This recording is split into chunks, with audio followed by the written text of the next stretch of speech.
eligible projects. For fiscal year 2015, EPA expects to award somewhere between 40 to 50 grants. And as always, EPA is committed to awarding a minimum of 10% of appropriated funds to federally recognized tribes. Moving on to slide 4, funding history. For the history of our grant program from its inception in fiscal year 2002 up to 2014, 719 grants have been awarded worth $184 million. Of the $184 million, 539 awards worth $152 million were awarded to states, 163 awards worth $29 million to tribes, and 17 awards worth $3.4 million to territories. And I just provided a brief breakdown for fiscal year 2014. We awarded 39 grants worth $10.5 million in fiscal year 2014, and of the 39, 28 awards worth $7.5 million to states, 10 awards worth $2.9 million to tribes, and 1 award worth $237,000 to a territory.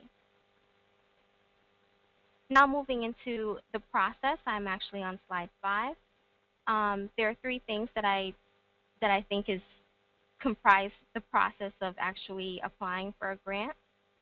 And I just broke it down into the different seasons. It might be a little bit easier for you that way. So the first step is to find out what EPA wants, and that's normally done in the spring. Find out what your group needs, that's normally done in the summertime, and put EPA's wants and your needs together, and that normally happens in the fall. Moving into slide 6, find out what EPA wants. Good venues to discuss this is at the Exchange Network National Meeting, which will be taking place at the end of September, I believe, or maybe early September, I can't remember the exact date, and the Exchange Network Tribal Users Conference, the conference that you're attending right now. Also at other national and regional workshops that may go on in your areas. Also from the priorities, the Phase 2 strategic plan is also very helpful, and since the fiscal year 2015 cycle has passed in terms of submitting an application, the fiscal year 2016 solicitation notice, which a stakeholder draft will be released in the summertime. And what else are leaders talking about? What else are the Exchange Network Leadership Council talking about? What are the new things going on? And address any problems. So will an EPA program be ready to receive your data? Moving on to slide 7, find out what your group needs. Talk to each program. Find out the current data flow method, the status of their database, program trends, priorities, and needs. Develop relationships with folks. So are some folks interested in trying something new? Are they willing to cooperate with you on a potential project? All of this information is very necessary, and you may even be investing time for a future project. Moving on to slide 8, putting EPA's wants and your needs together.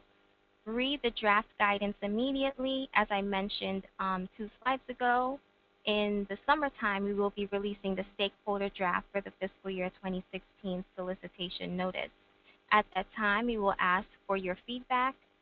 We will have a number of different calls, and we will ask for your feedback. It will also be published via the EN alert, and also ITEP will send out an alert also to the tribal audience. So please make sure that you can attend. If you can't, you can always email your comments to me, and that works just as fine. Please read the draft guidance. Once again, that has a lot of great information for you, so you're kind of getting a head start in a way. Start with the flow and see where you can build onto it to meet your needs. For example, related GIS or database improvement. Outline proposals immediately and get program feedback with each version. And also allow a schedule, also draft a schedule for each piece to submit. Please note that these applications do take a number of weeks to probably put together, and within your tribes, you may have different stages of review and different people that might have to review certain documents. Especially with the federal forms, you may need to get signatures from the chair of your tribe, or you might need to discuss it at several meetings, so please allow enough time for that. Moving on into slide 9, tips and tricks for preparing a successful grant application. Please participate in the stakeholder conference calls on the draft solicitation notice and provide comments to help improve clarity. Once again, I keep stressing it is very important for you to read it and make sure that it makes sense to you. Make sure that that is something that you understand. If you have any questions, please let us know, because we want to make sure that this document is easily readable, although it is very long, but it's easily readable, and that we will get the most amount of applicants as possible. And read the final solicitation notice carefully when it is ready. Focus on the priorities and the evaluation criteria. Note all of the requirements for a complete application, and also note that the solicitation notice does include a checklist in Appendix G, as in goals. Some applicants, they tend to print off the checklist and they will go through it as they go along, and sometimes they might even mail it in as part of their application package. That is quite all right, just to make sure that you don't forget any documents here or there. It really does take a lot of extra time on our part and also on your part after the award has been made, just to make sure that we have all the documents that we need. So that's why we ask you to submit everything the first time. Also, write to the evaluation criteria. It makes it very easy for our reviewers. It helps to take the guesswork out. And please use our language. Review the application to make sure that it is complete also. Moving on into slide 10, common pitfalls that we do notice over the years.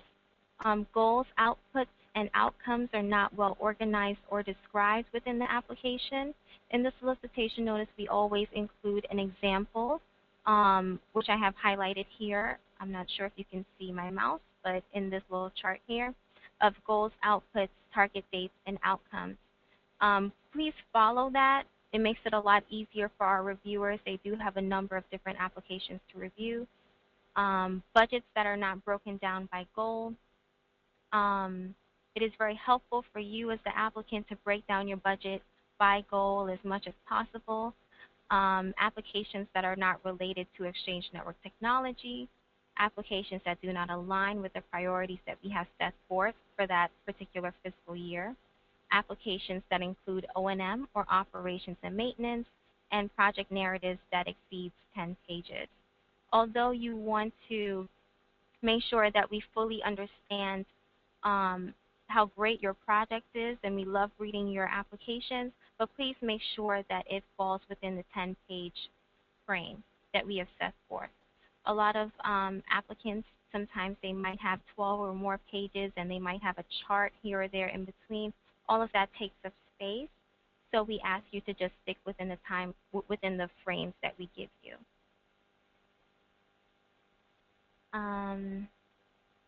And moving on into slide 11, if there's any questions, please let me know. And I will click over to slide 12 that actually has my contact information. So if you have any questions or comments or feedback as to certain things that we can do in the future, please let me know. My contact information is up at the top with my email address and my phone number, and I also listed the contact information for my immediate supervisor. At the bottom, I do have the Exchange Network Grant website, which you guys probably already know about. We do post the solicitation notice up there, as well as other related documents. And the last thing I want to mention is fiscal year 2015 is the last year that EPA will be accepting applications through either hard copy mail or grants.gov.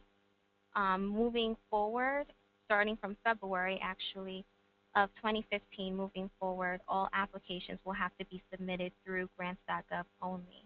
So I know that some tribes, they traditionally submit their application hard copy, and I just want to make you all aware of that. So if you're not familiar with grants.gov, please take a look at the solicitation notice in the back. The appendix letter is Appendix D as in dog, and it has specific instructions on how to set up a grants.gov account. Please note that it takes about a month or so to get all of the information that you need ready. So that way, if you do it now, you'll have everything ready by the time you're ready to apply in November of this year. Now, just for any questions that you guys may have, I'm ready for questions.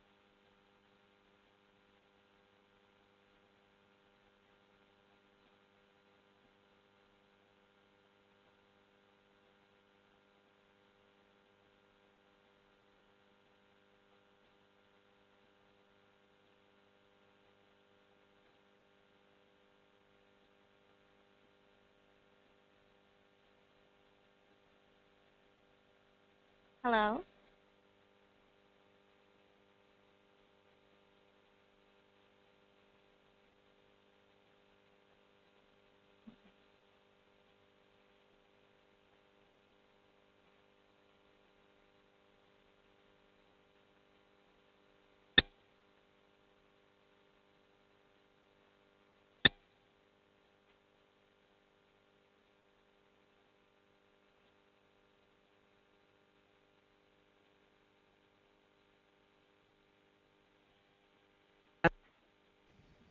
Okay. Hello? Can you hear us, Mina? I can Selena? hear you. I can Oh, hear okay, you. great. We're going to repeat the questions if you can't hear them, so just one sec. Okay. So I noticed with the FY grant solicitation notice, and it might have been new for that year, there was restrictions placed on, I believe, funding for what EPA was deeming enhancements.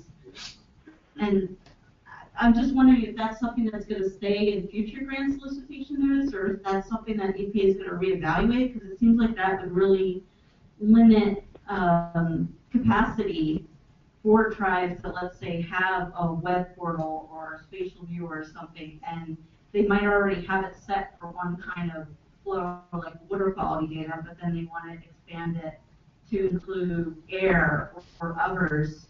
And if they can't financially afford to do it otherwise without an EN grant, I'm just wondering if EPA is reevaluating that restriction based on grants. That's a good question, and thanks for, for asking the question. At this point, we are not sure what the priorities will be for fiscal year 2016, but I will definitely bring that up with my management and make sure that we have a discussion about that.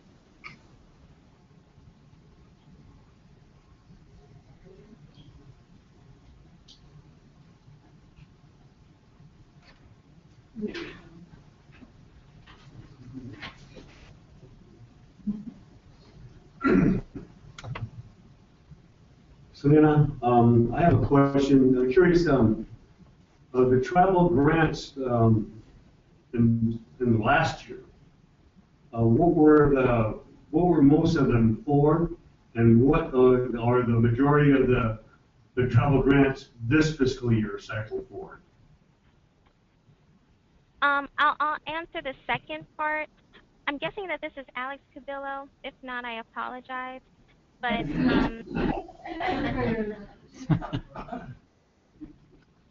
but for fiscal year 2014, I can definitely tell you that information. But for fiscal year 2015, I cannot share specifics on what the applicants, on what tribal applicants proposed in their applications. So you will have to wait until all of the grants have been awarded. But looking at the list now for fiscal year 2014,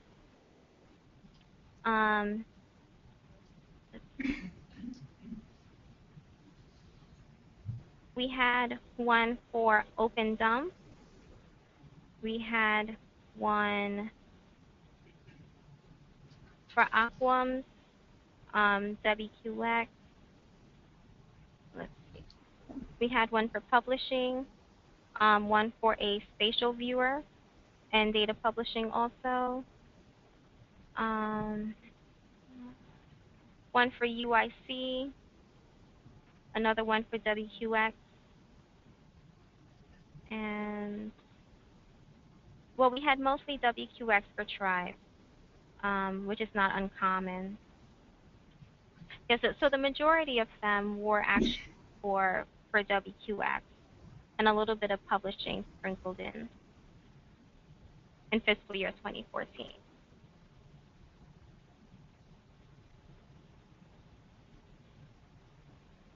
Any other questions, Ms. Selena?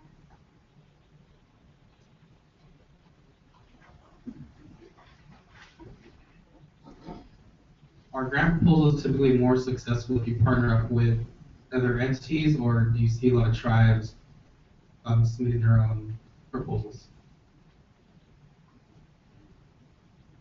Thanks for asking that question. It's not what what makes a grant successful is not whether it's a partnership or an individual grant. It's really based on the writing, based on past performance, based on the criteria that we set forth in that particular fiscal year solicitation notice. So it's not based on partnership at all. But we definitely love to see partnership proposals as much as possible. But it definitely is not a requirement. If it works for you, that's great. And also, the benefit of doing a partnership application is that the funding threshold is a lot higher.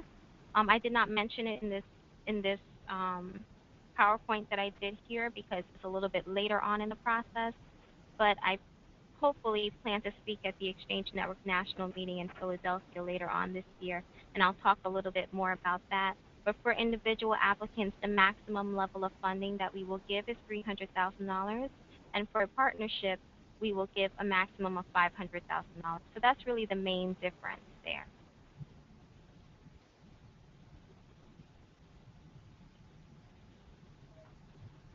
Any other questions?